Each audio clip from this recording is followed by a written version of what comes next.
Mr. Chair, point of order. Kasi kanina ba, Mr. Chair, we have resolved na siya na yung sasagot for Pastor Kibuloy. Kasi nag-explain na siya yung tungkol doon sa trust, yung pagte-turn over ni Pastor Kibuloy kay former President Duterte. Yan, and in a proper time, Mr. Chair, I will also move to invite then former President Duterte. Kasi siya yung in-involve as o pinasahan ng property. No, kasi ang tanong po kasi ni Honorable Manuel po ay yung tungkol dun sa pagte-turn over po. Yes, Okay. he'll be requested, he'll be asked to appear Okay. by the committee. So hindi And a po proper motion will be entertained later. in a while. Yeah. To our resource persons. Mr. Chair, tanong po sa KOJC.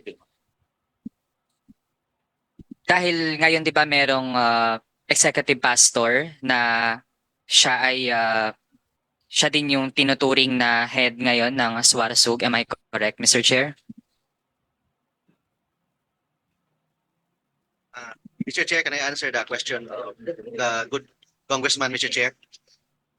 Maybe Yes, I'm sorry. Chair. The Honorable Mark Tolentino. No, I'm a lawyer, Mr. Chair. I'm not a Yes. congressman. Mr. Chair, the answer of that, Mr. Chair. Welcome back to the committee, Attorney Tolentino. Thank you, Mr. Chairman. With respect to the question of the Honorable Manuel, Mr. Chair, the executive pastor of the Kingdom of Jesus Christ is not part of the day-to-day operation of SMNI. But of course, with respect to Suarezug Media Corporation, the Kingdom of Jesus Christ, we consider them as the investor. That's why the subscription of Suarezug Media Corporation in 2019 started only as 50 million subscription. Now it's already 650 million, Mr. Chair. So if I may explain, Mr. Chair, that we furnish a copy of our position paper to all the members of the committee. Our position letter dated today, Mr. Chair, March 12, 2024, Mr. Chair. May I furnish this to the Honorable Committee, Mr. Chair? Yes, Mark, kayo naman nandito naman kayo simula nung lahat ng hearing natin November. Yes, Mr. Chair. Bakit naman po papadala nyo yung kopya nyo on the day of the hearing? Sa hapon pa. At taga po yung akin 12:30. Isang 30 minutos. Paano namin pag-aralan lahat yan? Now, it is just our position, Mr. Chair. It refers only to our answer in our previous hearing, Mr. Chair. What we put that on writing, Mr. Chair. So we furnish all. So you're not saying anything new in this letter. Nasabi nyo na po lahat. Sinulat sila. Yes. This is Kasi a nabasa ko. reiteration of our position, Mr. Chair. Yes. So this is what this letter contains. Tapos mayroon pang kasamang USB. Yes, Mr. Chair. Okay, From the kasama first po start, USB. Mr. Chair, since November last year, and this is our position. But anyway, we will have to validate this against the records of the committee, okay? Kung talaga ito po yung mga sinabi, ito po talaga ang mga ginawa ninyo. The Honorable Manuel, you still have the floor. Thank you, Mr. Chair. So, Mr. Chair, ulit clarify ko, ang executive pastor as corporation sole ay investor siya sa Suarezug. Am I correct, Mr. Chair? Yes, Mr. Chair. So, Mr. Chair, can the attorney explain ano ang function ng isang corporation sole? When I say corporation sole, I already explained that in our previous hearing, Mr. Chair. That a corporation sole, the head of the corporation sole, he is considered as a trustee of all the properties of the corporation. So today, the head of Kingdom of Jesus Christ is in the person of Marlon Jacobo. He is the trustee of all the properties, and he is considered as the head of the corporation. But he is not the owner of the executive pastor of Kingdom of Jesus Christ, but he is considered as a trustee. When I say trustee, pinagkatiwala sa kanya ang Kingdom of Jesus Christ. The real owner are the members of the religious organization. Mr. Chair, ano-anong properties ang pinag-uusapan natin? Ano-anong properties ito ng KOJC na kung saan trustee ang executive pastor? I am not the best person to answer that, Mr. Chair. I am just a lawyer or the legal counsel of SMNI. So I cannot answer that, Mr. Chair. Then, Mr. Chair, we request the legal counsel of KOJC to answer. May I respond, Mr. Chair? May I respectfully request that the question be repeated? Honorable Manuel. Yeah, Mr. Chair, since nabanggit na ang executive pastor ay siya ang trustee ng lahat ng properties ng KOJC, I was asking ano-anong mga properties ang pinag-uusapan natin dito? Uh, Mr. Congressman, marami po kasi eh. We will be happy to furnish the committee with a list of the properties. But offhand, I would say properties dedicated to the propagation of the faith. There are houses of worship, places of worship, residences of the workers for the church, and others of a similar nature, Honorable Manuel. Mr. Chair, maliban sa executive pastor, meron bang iba pang trustee or may similar function sa pag-handle ng ganitong mga properties ng KOJC? As a corporation sole po, yung executive pastor or elder or basically po, whoever heads the church is the sole trustee and administrator of the properties of the corporation sole, Mr. Congressman. And sa ngayon, Mr. Chair, again, I clarify that would be Executive Pastor Marlon Rosete. Yes po, Marlon Acobo, si Dr. Marlon Rosete po is the president of SMNI, Your Honor. Okay, Mr. Chair, thank you dun sa mga sagot. Pero Mr. Chair, ngayon dun po ako nalilito. Dahil recently lang ay na-announce po sa media na ang bagong property administrator ng KOJC Properties ay si former President Rodrigo Duterte. Pero Mr. Chair, ngayon we hear from the legal counsel of KOJC na ang may task to administer the properties would be the executive pastor. So Mr. Chair, ngayon there are conflicting accounts at I think this causes confusion dito sa ating committee dahil kung sa bahagi po nila hindi malinaw sino talaga yung nag-a-administer ng properties. Ang dating sa akin, Mr. Chair, parang placeholder lang yung mga taong ito. Yung pagkakaroon ng corporation sole, sino yung nakalagay dyan, it seems na hindi talaga sila yung nagmamanage ng mga properties na dahil yung KOJC ay, yun din naman ay investor doon sa Suarezog na siya ding nagmamanage ng SMNI. Kaya Mr. Chair, I think this opens more questions sa ating committee dahil I think wala namang recent issues na involved si executive pastor. Kung merong involved sa maraming issues ngayon, Mr. Chair, that would be Apollo Kibuloy. Pero bakit merong pag-transfer ng responsibility from the executive pastor as the property administrator to former President Rodrigo Duterte? Actually nakakalito, Mr. Chair, and I think this compels the committee to go beyond yung labels at kung sino lang yung mga taong nilalagay ng KOJC o ng Suarezog sa kanilang mga official records na pinapasa nila maging sa Securities and Exchange Commission. Yun lang muna sa ngayon, Mr. Chair. Very briefly, Mr. Attorney Chair. Topacio. Yes, very briefly, Mr. Chair. When we say administrator, Honorable Manuel, that is in the concept of trustee of the properties. The executive minister remains trustee. But however, under the general rules of administration in the civil code, or when read together with the provisions of the revised corporation code, of course, the executive minister or the elder or the archbishop, etc., of any religious organization cannot be expected to comply with the spiritual aspect of running a corporation sole, a religious corporation, and the day-to-day administration. And the revised corporation code itself, Honorable Manuel, states that there may be schemes in order to assist the trustee in administering. Therefore, the short answer is that the executive minister remains trustee, but in running the affairs of the Point of order, Mr. Chair. Point of order. Mr. Chair, point of order.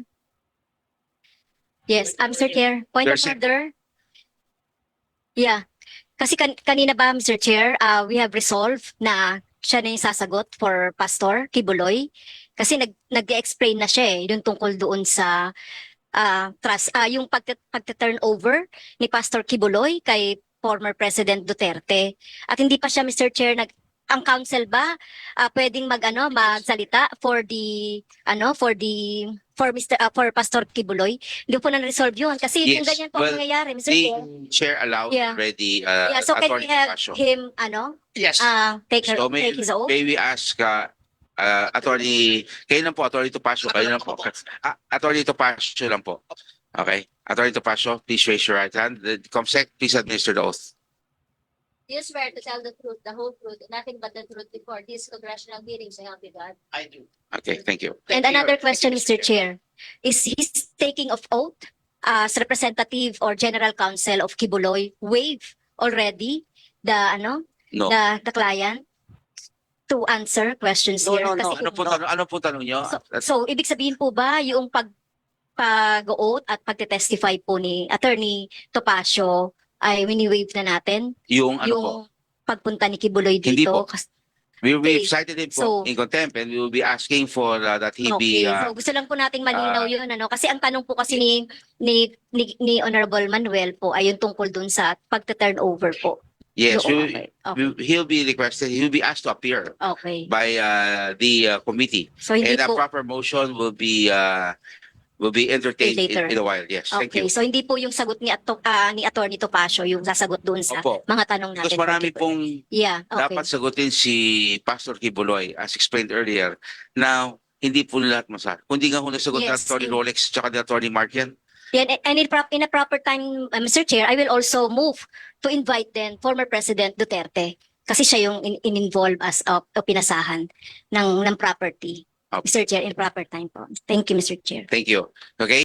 The Honorable Manuel. Thank you, Mr. Chair. Short lang, Mr. Chair, given din I think many of our fellow members would also want to ask. Mr. Chair, kung i-replay po natin yung sagot kanina ng legal counsel, malinaw po yung naging tanong ko at yung sagot din po niya ay task ng executive pastor acting as corporation sole yung pag-administer ng mga properties ng KOJC. Pero ang nangyari, Mr. Chair, ngayon mula doon sa executive pastor na wala namang kinasasakontang issue ngayon ay nalipat po yung task niya sa dating Pangulo. Kaya Mr. Chair, again, that brings more questions rather than answers sa komite. Mr. Chair. Thank you very much, the Yeah. Honorable Manuel.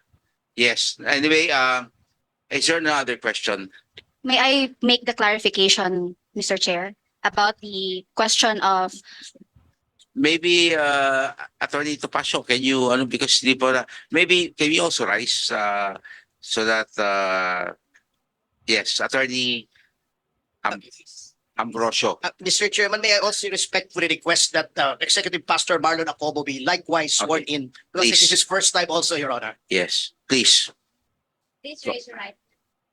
Do you swear to tell the truth, the whole truth, and nothing but the truth before this congressional hearing, so help you God? Thank you very much. Okay, Attorney Ambrosio. as to the clarification with regards to the question of Congressman Manuel. So the scope of the appointment of former President PRRD is only in case of incapacity, disability, retirement, and other inability of the executive pastor and the board of administrators. So this is the appointment was made by the current executive pastor and the board of administrators that in case something might happen, the former president PRRD will be able to manage the properties of the KOJC. Attorney Ambrosio, this is contingent to Upon- if something happens Yes. to whom? To the current executive pastor and to the board of administrators. Who is the executive pastor? Pastor Marlon Acobo. So if something happens to Pastor Acobo, Yes. then President Duterte May take over to manage May. the properties. the Will pres- take over. will take over. Yes. Okay. Because doesn't Pastor Acobo, doesn't he, wala ba ho siya assistant na pwede mo mag-take over? This is, Your Honor, this was a management prerogative. It was the discretion of the executive pastor and the board of administrators that we will entrust the management of the properties of KOJC to former President Rodrigo Duterte. If anything happens to, when you say anything happens, physically may mangyayari po sa kanya? This pertains to any inability, Your Honor. Okay, thank you very much. Mr. Chairman. Mr. Chairman. Yes, The Honorable yes, I have question to Pastor Executive Mr. Acobo. Ilan taon na po kayo? I'm 58, Your Honor. Yeah, you look very fit. Si former president, ilang taon na po? More or less, 79, I think. 79. Kasi, Mr. Chairman, if I may, kasi meron po akong friend na, may edad na, 60 plus, nagkaanak, okay? So yung mga kumpare niyang kinuha, may age bracket siya, ka-age niya, kumuha siya ng mas bata. Ano bang ibig sabihin dito? Ibig sabihin dito, yung mas bata and healthy, that can take care of yung son. So yung sa akin, I'm just wondering lang, bakit mas may edad na yung can take over? Ano ba naging basis lang po natin dyan? Your Honor, pwede bang magbisaya lang ko, no? Kasubuan ako ang sulti para ma-express na ako kung gustong isulti. Naman siguro tayo mga congressman din nga makasabot po sa akong isulti. Dali lang po. We will need hindi ko kayo marunong mag-Tagalog. Kasi kailangan natin interpreter ko niyan. Baka ikaw, attorney. Medyo nakakaintindi naman ako kahit paano. Okay. Ang ibig niya sabihin, Mr. Chair, Okay. he is not well versed in Tagalog, so he will need somebody to interpret what we will be saying. Who will Mr. Chair, can I act as interpreter of Mr. Marlon Acobo? Okay. Attorney Mark, you will interpret sentence by sentence. Okay, Mr. Chair. I can also interpret for him.